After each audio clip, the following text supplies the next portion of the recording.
What's up, everybody? Eric here, Driveline, World's Okay steering wheel holder, and I'm sitting, got a little bit of nostalgia, a little bit of a nostalgic moment happening right now. I don't want to say where I'm at, but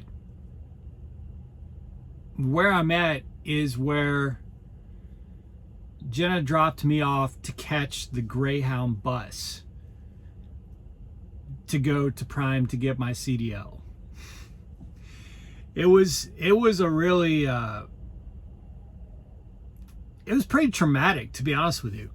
I'm going to tell you about a little bit, we'll talk a little bit about that, and then also something that's happening with my Peterbilt, and Jim, who drives that Peterbilt, he's going through some just absolute hell right now. I can't even imagine how bad this is for him. I feel so awful, and there's not a damn thing I can do about it. It's just awful situation. So tell you why I'm sitting here bobtail, and we'll talk a little bit about when I went to Prime, as well as what he's going through on his 34, why he's on a 34, all that good stuff here shortly. Be right back.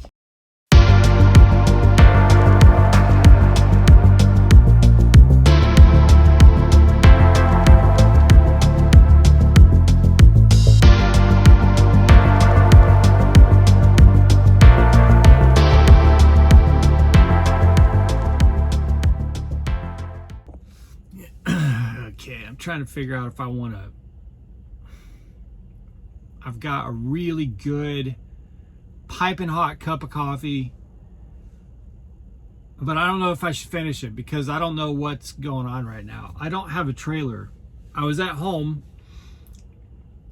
If you watched the last video, you know I was at home for a little bit of a family emergency, which, by the way, Jenna is doing better. For those who've asked, thank you all for the well wishes, and thank you for having her in your thoughts. Very much appreciated. She is definitely improving significantly. Not out of the woods, but definitely improving. But anyway, I was home, and they sent me a load, and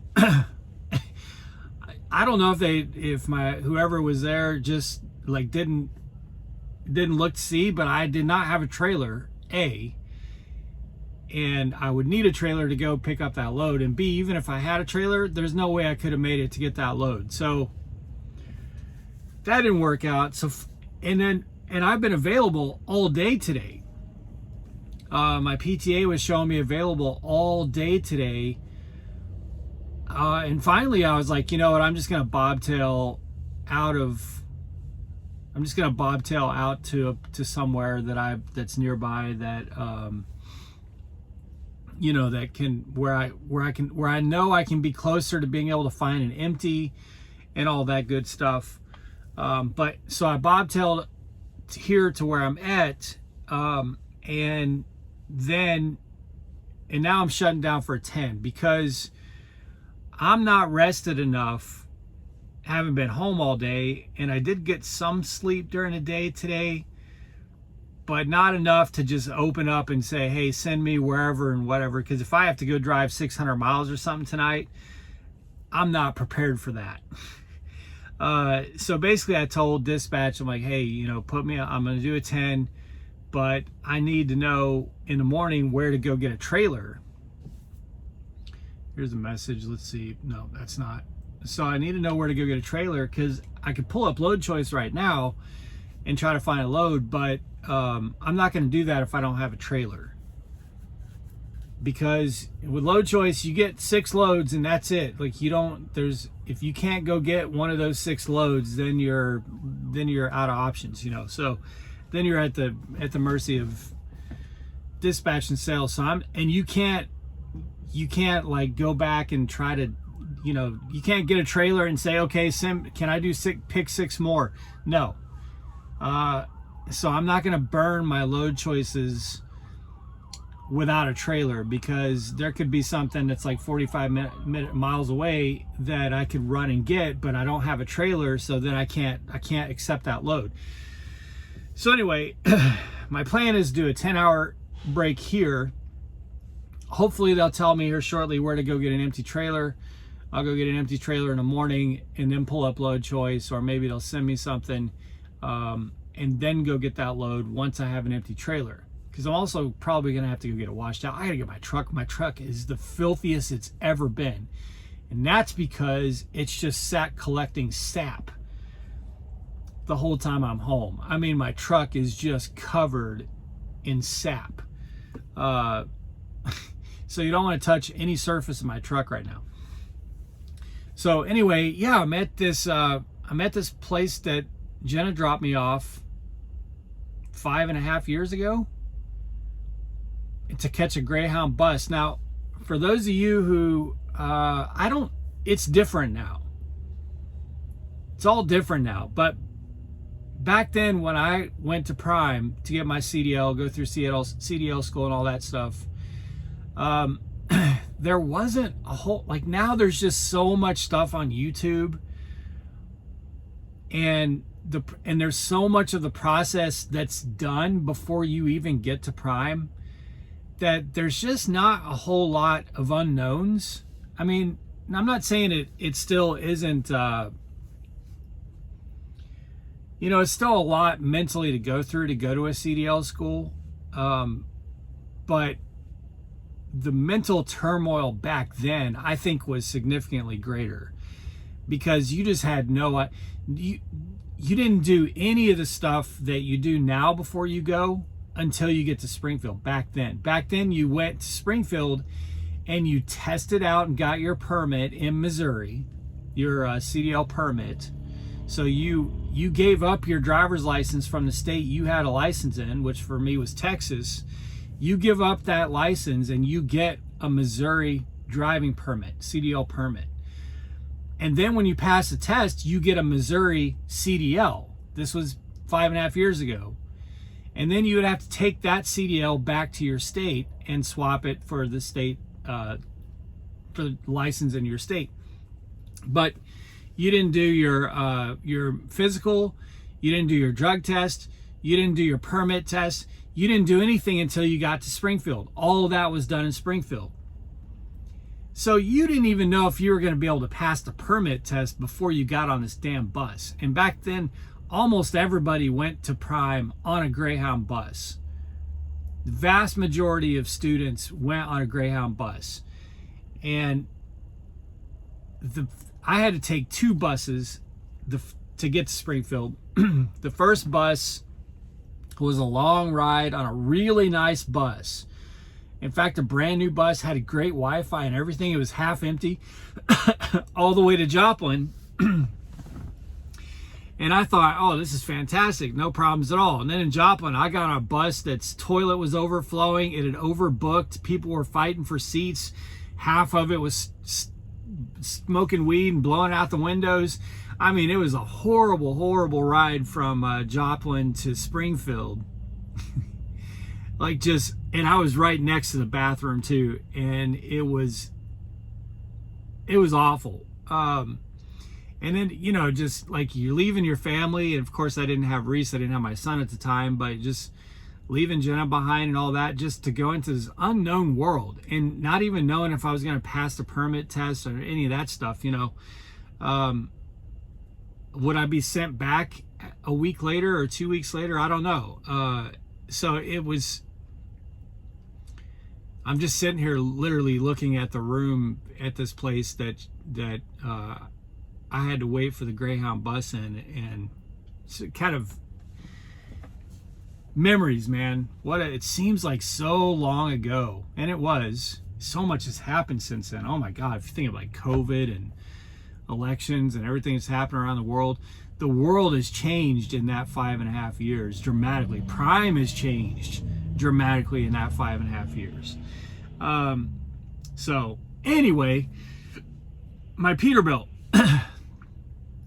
So my Peterbilt that was the truck that Jen and I drove when we drove team before my son was born. And it kind of has a little bit of a history, as so many do, with NOx sensor, DEF sensor, that kind of stuff, right? And a couple, I want to say two days ago, He got a check engine light, and Road Assist told him it was related to the DEF sensor or something to do with that. And they told him it wasn't critical. They told him to go ahead and run the load. So he runs the load, he picks up another one, and I told him, I said, go ahead and pick up another one, and then we'll find, you know, a good fit for either to get you into a Peterbilt while you're loaded, or maybe we could go through a terminal or something like that, because he wasn't, where he delivered was not a great place to get it dealt with. So anyway, he gets to the Walmart that he's delivering to, I think early this morning or last night or sometime. And then the truck went to derate. So it's gone haywire. It's like it's throwing these alarms where it's switching between neutral and, you know, like if he starts the truck will start just fine. It runs just fine. He can move from point A to point B, but he's shut it down and he's parked close to a Peterbilt dealership. But when the truck is off, it's throwing these alarms with the truck off.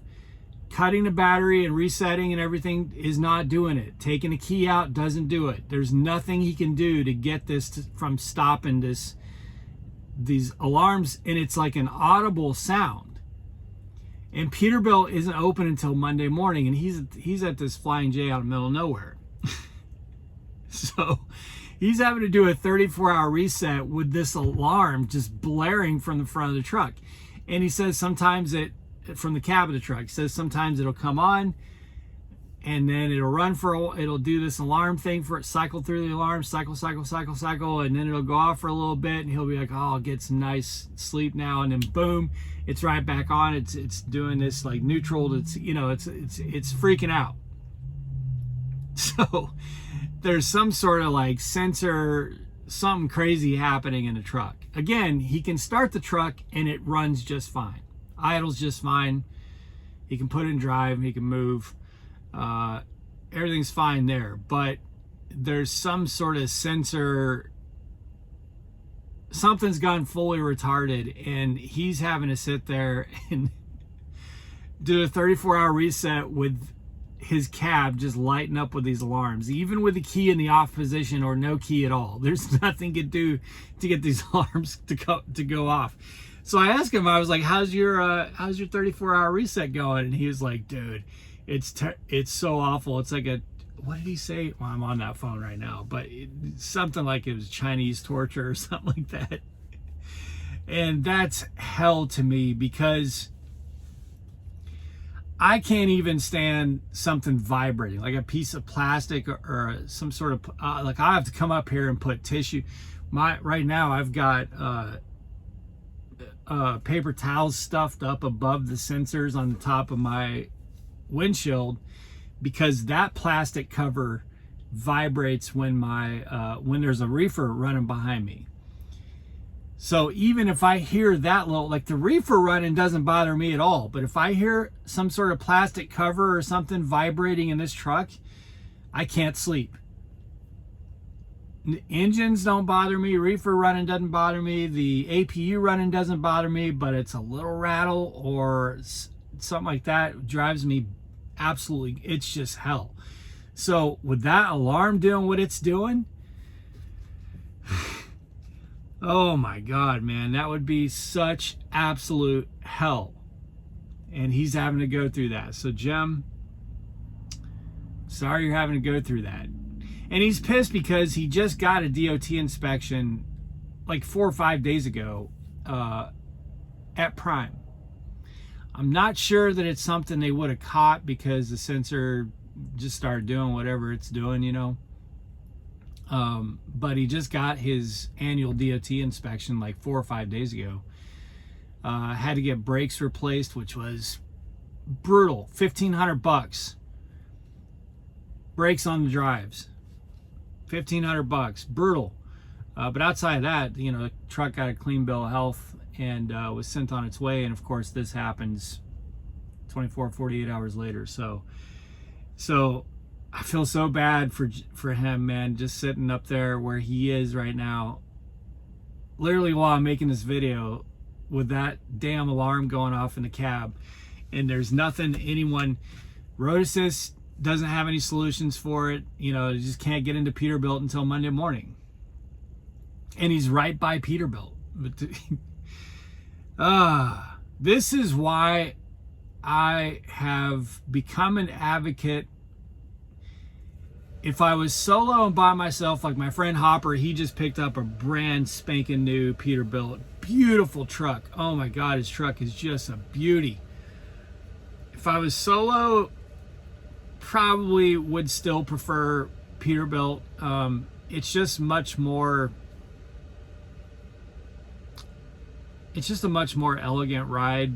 So, but if you're running a fleet or something like that,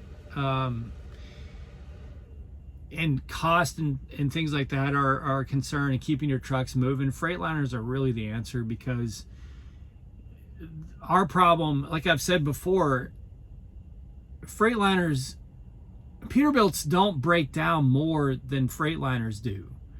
It just always seems worse because Peterbilt is so difficult to get to work on your truck quickly. Depending on where you are, if you have a situation in the middle of the night on Friday night, Saturday morning, which is exactly what Jim had, then you're screwed until Monday morning. Whereas Freightliner, I could get warranty work done damn near anywhere. You know what I mean? So I feel bad for him. But anyway, I am actually out and finally getting rolling again. Just waiting to see what's gonna happen here. Hopefully there's an empty trailer. I really don't want to have to drive too far for an empty trailer. I know there's a Walmart DC not far from me that usually has some empty trailers. And then I could go about 100 miles north of where I'm at, and there's a place that has empty trailers. I just don't want to drive one direction over the other without being directed by Prime, because I can't see if there's trailers there, so I'm not just gonna guess. So anyway, all right guys, be safe, make good decisions, always drive, thrive. Talk to you all soon.